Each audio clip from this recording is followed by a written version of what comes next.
going to talk about these little recovery hooks I put in back here. There's one on the other side, and there's one here. Okay, so you can see they hang down probably about 2 inches. However, it's not going to really upset the departure angle because the exhaust pipe is there. Even if they weren't there, I'd still have to worry about the exhaust pipe, and I did go with the TRD aftermarket exhaust pipe to make sure it's off to the side to give myself a little bit more clearance.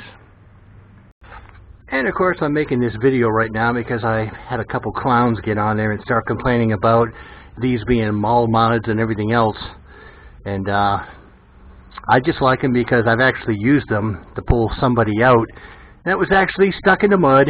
Another guy was actually stuck on the side where his vehicle was tilted, and he didn't have any traction control, and he was stuck. The wheel that had the movement to it was hanging up in the air, so I just latched onto one of these and pulled them out.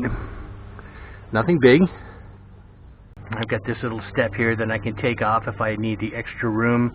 The one thing I don't do a lot of rock climbing with this thing. First of all, I like my vehicle. It was way too much freaking money, and the last thing I'm going to do is go ahead and take the chance of beating the living crap out of this thing and taking the chance on ruining it. If I really want to go off-roading, I'll either rent something, or hell, I'll even put the money out to go buy something from Yamaha that's made for that. That costs a fraction of what this thing goes for. So no, I don't do rock climbing. A little bit of mudding, a little bit of off-road, absolutely what the vehicle was made for. Going over small obstacles, but as far as taking the chance on beating the living daylights out of it on the rocks, sorry, it's not going to happen.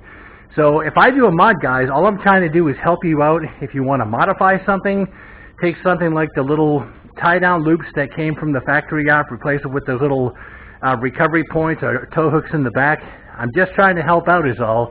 And like I said, when some clown gets in there and starts talking about, you know, beating the living daylights out of the things or ruining the departure clearance or something, I understand, but that's not me. That's not why I have my FJ. I've mentioned in other videos I have this Supercharger here. There again, I do have a trailer. It all folds up. It's out of the way in the garage. And I do tow that. And sometimes I have mulch and stuff like that, or I have a motorcycle on it or whatever, and I got sick and tired of needing too much room to go ahead and pass somebody if I needed to. So yes, I put the Supercharger on. Do I like it? Oh God, absolutely. This thing brought me up to about 315 horse. It's got its own water cooling system.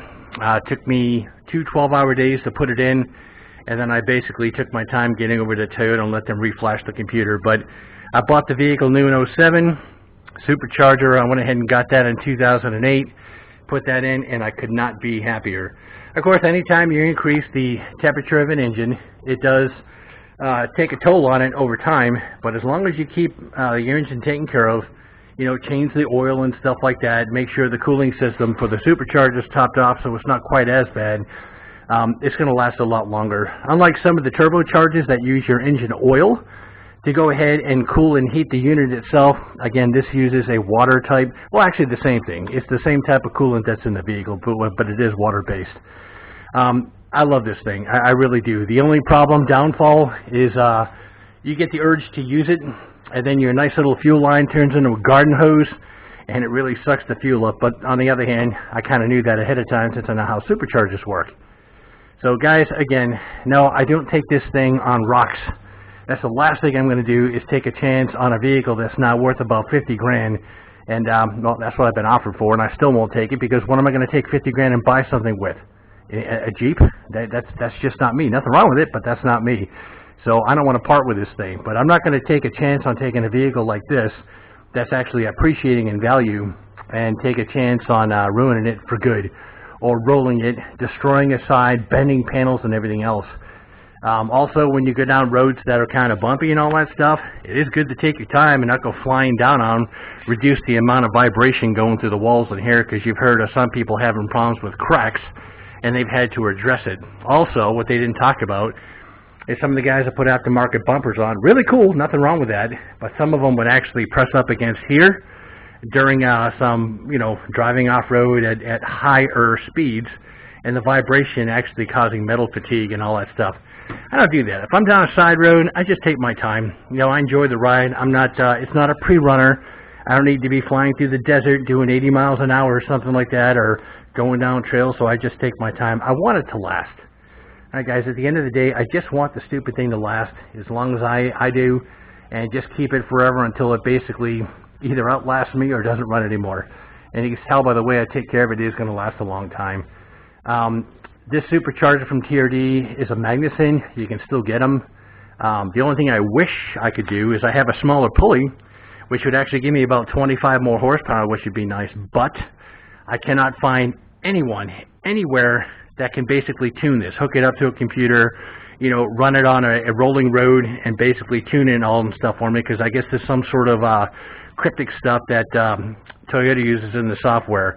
So here I have a nice $100 pulley, not this one, but sitting in the closet that I can't install because I can't reflash the computer and retard the spark accordingly. So one of these days, maybe I'll get lucky and run into some genius that can do that. But I've looked all over the U.S. and I can't find anyone. So for now, I'm okay with this being at about 315. Like I said, it's not that hard to put it in. Make sure you have the right tools and be around somebody. I happen to know vehicles pretty well. Be around somebody that actually knows what they're doing to put these in. And it's not that bad.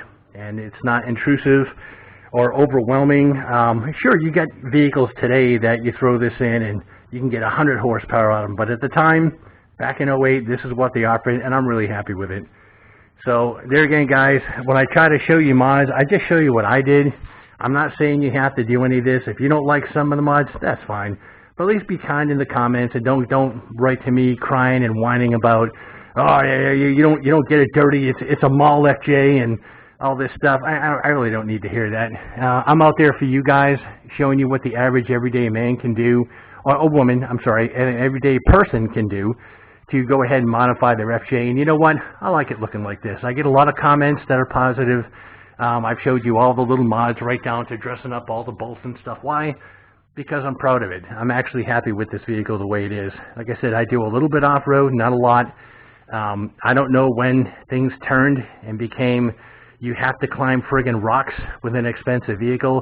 If you're a multimillionaire, sure, man, go buy these things, spend 100 grand, 200 grand on a special off-road vehicle, beat the living crap out of it, and if it breaks, just reach in your wallet and buy a new one. But I'm not. You know, I work hard for everything I have, so I just try to keep this in good shape. Right down to these side rails. I just thought, you know what, that's a cool thing to have just in case. And like I said, when I do take this somewhere and I bring it back, I even get under it with a pressure washer if I have to and clean it. But that's it, guys. I just want to give a little input because of some of the whining and complaining that I've gotten over some of the mods I've done. If you don't like the mods, that's fine. But there's a lot of people out there that do like the mods. So that's it, guys. I'll put this on YouTube. Sorry, my videos have been far and few in between. I've been training on a new aircraft, and that takes up a lot of my time. And once I'm all finished with that and actually just back to regular flying routine, I should be able to get more. On the other hand, not a whole lot of stuff goes wrong with the FJ, so there's not a whole lot of fixes I can do for you, but I'll keep up with it. Sorry it's taken me a while. Anyway, you know what to do. Like, subscribe, hit that bell notification for any future content, and I'll get this on YouTube.